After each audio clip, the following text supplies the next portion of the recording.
Hey guys, Ash here from C4E Tech here with Sundar, and welcome to another episode of Ash Answers, the show where we answer your questions that you tweet out to us with the hashtag Ash Answers. So sorry about missing last week. The Note 7 coverage, we kind of got caught up with it. So anyway, let's get the questions now. Are you disappointed with the Note 7's lack of separation from its Galaxy siblings? Okay, you start, of course. And this is your kind of question. I personally am not disappointed. I know a lot of people feel the Note 7 is kind of very similar to the S7 Edge. The Note 7 is not supposed to be a successor to the S series, it never is. The Note phones generally follow the S series. They might have marginal improvements, but for the most part, the S series are the small ones, the Note series are the big ones. Till Samsung kind of screwed it up this year by releasing an S7 Edge, which is kind of big, 5.5 inches. So Samsung's logic behind it is the fact that last time, Samsung weren't willing to fully commit to the Edge display because of the increased costs, along with it, the increased final prices, and not knowing if people would actually buy it. So that's why last year there was a S6 and an S6 Edge that came out, and again with the Note 5, there was also a S6 Edge Plus, which kind of bombed. And again, just to test out, they released that in the EU, and people didn't really like that, didn't really appreciate it. So this year, again, I feel they can't actually launch the S7 Edge Plus or something along with the Note 7. So they did try it. Some kind of weird R&D, weird kind of thinking from Samsung resulted in the S7 Edge being A bigger 5.5 S7 Edge, yeah. inches. So I highly doubt that that would be the case next year.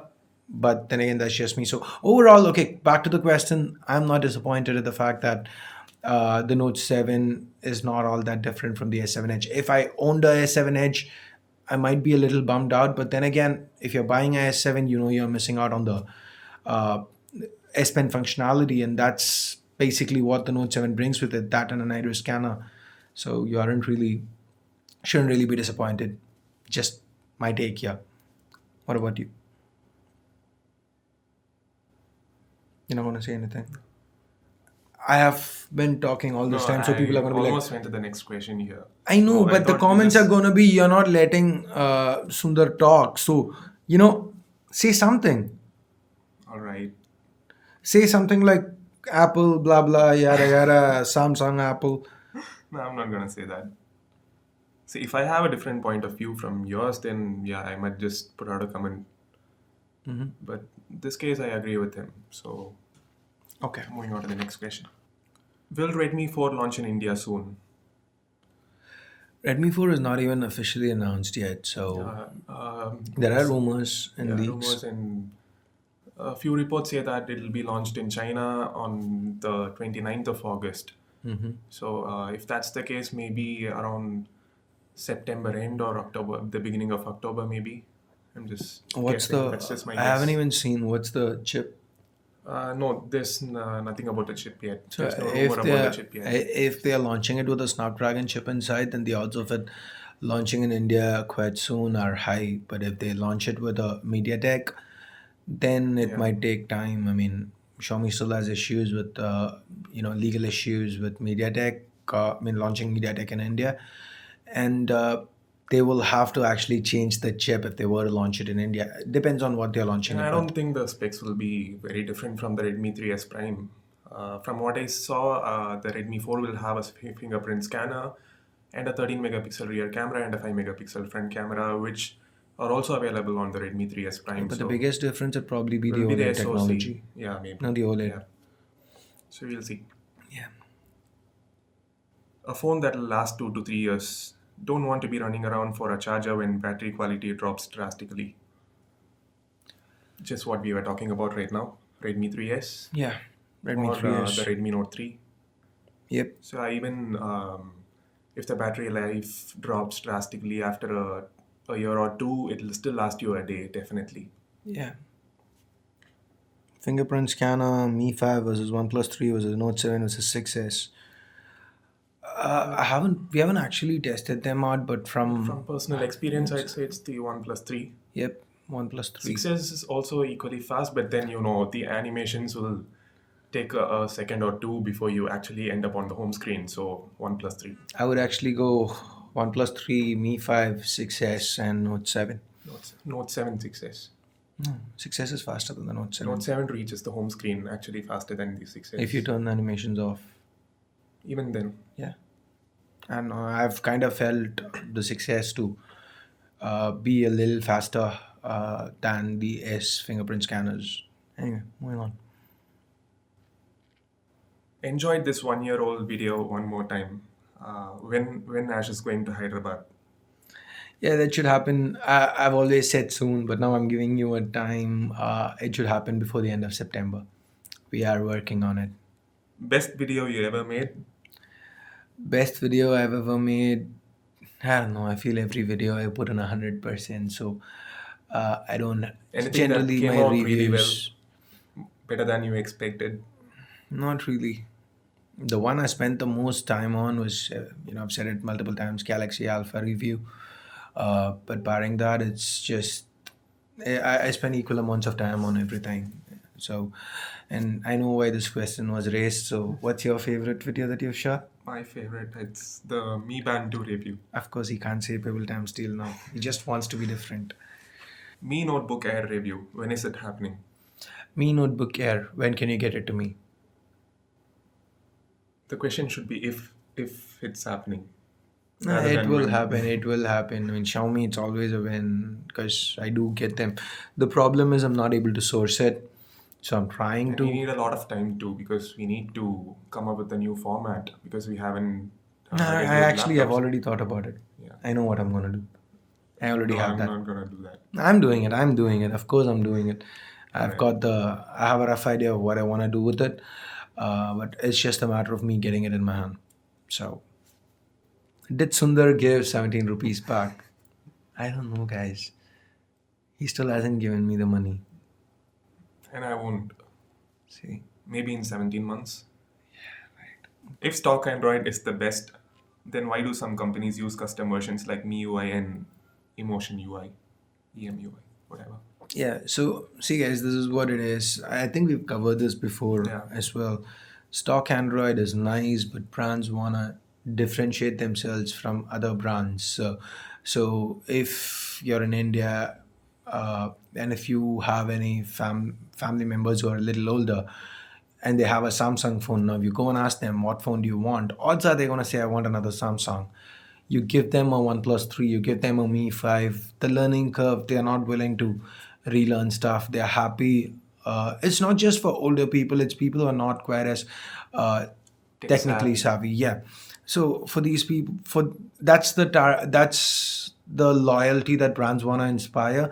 So when people want to upgrade, it's always easier to retain your existing demographic than reach new people. So whatever they have, they want to build loyalty over there. So getting people used to a certain way of doing things is what they want to do. Because me personally, I mean, when Symbian was, you know, the OS of choice, I wouldn't move past the Nokia because I was so familiar with the Nokia way of doing things.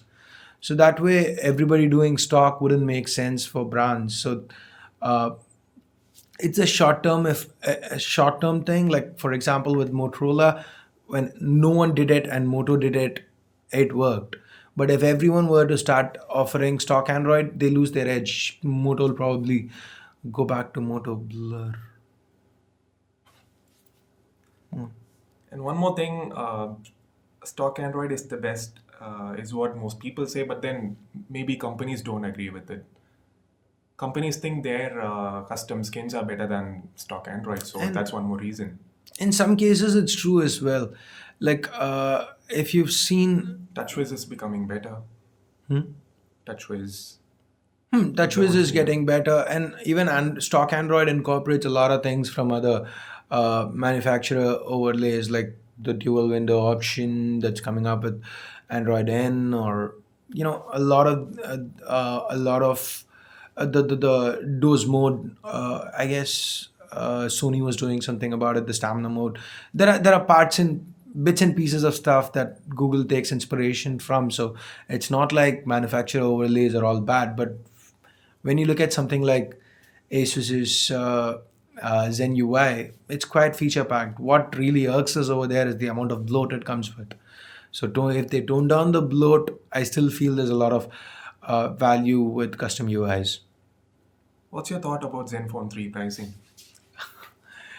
So the Zenfone 3's pricing, okay, this is how what I feel Asus did. With the Zenfone 2, they did capture the market, but they used an Intel chip, so Intel probably subsidized the costs on that one a lot. So now that they're not using Intel anymore, they kind of overshot with their expectations on what people are willing to pay for a Zenfone, because I really don't see the 625 is a mid-range chip. It's a mid-range chip with a mid-range GPU, and I understand the Zenfone looks cool and all that, but it's still not a flagship. It doesn't pack heavy specs. It's not even a 652. It doesn't even have that kind of performance. The cameras are great and all that, but Asus is solely relying on their marketing to be able to sell these phones because the pricing is absolutely ridiculous. There's no other way to put it because a 5 inch, 5.2 inch, 625 for 22K, that I can live with, but a 5.5 inch 625 for 28, that's OnePlus 3 territory. Why would you pick the Zenfone 3 over a OnePlus 3? I don't know. And again, you go Zenfone 3 Deluxe, 50,000 bucks, wherein you're competing with the Galaxy S7. Why would somebody go for a Zenfone 3 which doesn't even have backlit capacitive keys, which really irks me? Does the Deluxe have backlit capacitive keys? I don't think so. I don't think so. I might be wrong over here, but even at 28K for the Zenfone 3, whatever, the lack of backlit capacitive keys, it just irks me. I don't understand why somebody would pay that much. Or even if you go the 6 gig RAM variant with 256 gigs of internal storage, that's 63K. Are you kidding me? You could buy a Note 7 at that price. Guys, we are out of time, so that's all the questions for this video is what I want to say. But he has a question he really, really wants to answer. So, I want him to answer. no, I'm going to Alright. ask it. Galaxy J2 or Yureka S, what's your pick? I never really thought about it. I wanted Ash to answer this. Okay, what is your pick? My pick, despite the terrible internals, Mm-hmm. Samsung maybe, J2. Or J2? Yureka S. That's the J2, question. Yureka S. No, chuck it, I really don't know. I would live without a phone. Yureka S doesn't seem half bad. Snapdragon 6.5. I'm just looking it up. Full HD display, Gorilla Glass 3 gigs of RAM. Doesn't seem bad. See, guys, I don't respect the brands. It's never known to translate to No, good but then performance again, in real a life. Galaxy J2 is. See, Eureka, Yeah. the U phones by themselves might be mediocre. They're not really bad per se. They're okay. But the brand is something I don't want to deal with. The brand's very. I don't know. The lesser I talk about it, the better. So I generally don't recommend you products. But then when you're pitting it against a J2, I'd probably have to say Eureka S. Yeah. So yes, that's all the time we have for today's episode. So hope you guys liked it. And guys, a little bit of a channel update here. So we're doing Ash Answers on Sundays, and we are rebranded a couple of shows we do on Friday and Saturday. So Friday we do now C4E apps and C4E games on Saturday. So if you have any questions for Ash Answers, you can tweet it out to us with the hashtag Ash Answers uh, at C4E Tech. Or if you have any game suggestions or app suggestions, you can tweet that out with hashtag C4E apps or C4E games. And that's it. It's more, I want to get a little bit more interactivity with you guys. I want your voices to be heard because oftentimes we come out of the game video and like, where is this game? Where is that game? That's what we see in the comments. I thought like, let's for a couple of weeks at least do videos on stuff that you want to watch, on stuff that you guys are suggesting. So if you do, I mean, let me know if that's a crappy idea by hitting the thumbs up button down below, or just letting me know. Or you know what? Here's a poll. Let me know if that's a crappy idea or you actually like it. And if you do like it, hit us up on Twitter, tweet it out with the hashtag, and let's take it from there. So So that's it, guys. Thanks a lot for watching. This is Ash and Sundar from C4E Tech. Sundar Ash and Sundar from C4E Tech. leaving for the moment. Have a nice day. Bye bye now. Video games versus No, skip. We can't do another Amartya question. We're getting like, why are you guys posting this question every time? So sorry, Amartya, this week, no. Why would, I don't know. I really don't know what Prans think. Yeah, now I really sound like our latest intern, Harris. And to quote his favorite statement, I don't know. I don't know. Best video. Blah. No. I know why you want to do this. Continue. Will you be messing with my script more often? Stop creating IDs and tweeting from them. What? Stop creating IDs, fake Swaran Singh, IDs. whoever it is. I just tweaked one little aspect of his Zenfone 3 camera review. So he ended up you need to be professional and power through it. You laughed. You didn't re-voice over the ending. I didn't re-voice over. That's not that my itself is a problem. big thing. That's not I my didn't problem. re-voice over. Anybody in my place would have just laughed, bursted out, and they would have had to like. Why? re-voice over. What was so weird about it? What did I change? Okay, let's just cut this. What did... So guys, I guess that's all the time we have for today's episode. Wait. How many questions did we do? I don't know. Is it enough? I think Let's so. Do one or two more questions. No, All right. I don't know. I'm Harris, and I don't know. Okay. That's it. You got anything to say? No. Close it. You close it. You close it. You didn't let me start. So I'm letting you close. Why let me close? You didn't have consciousness. You don't remember the day you were born. That doesn't mean you won't remember the day you die. I won't remember the day I die. You will. You will have I'll be consciousness dead. till you don't. I'll be dead. Yeah, till the point you do. When You're gonna be conscious when you die. No. Probably. I wouldn't know if I'm dying. Okay, so now you close it and we'll have a longer discussion about this. All right.